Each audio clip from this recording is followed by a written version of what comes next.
Imagine if somebody fell from a great height, like from a third-story window, and they were dead. What would you do? Well, in today's scripture reading, we see a dramatic account of a man who did just that, but he came back to life. So let's take a look at this amazing miracle.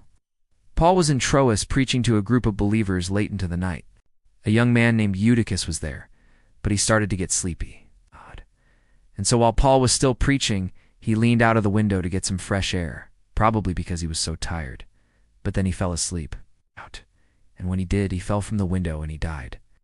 Now, when that happened, Paul ran down the stairs, embraced him, and said, "He's alive."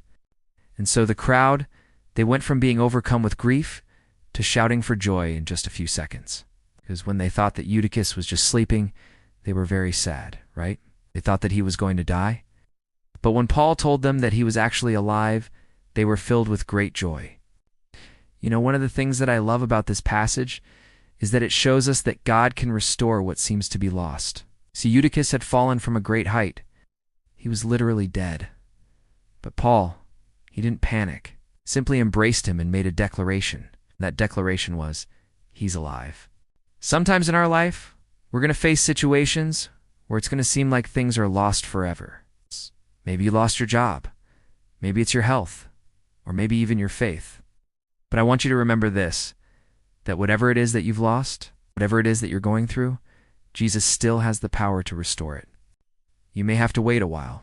It may not happen instantly.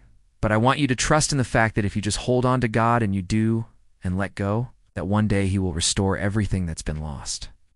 So if you're going through something right now where it seems like you've lost everything, don't you give up. Don't you walk away from God.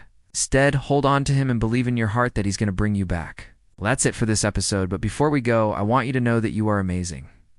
Hey, don't forget to subscribe, and I'll see you in the next video.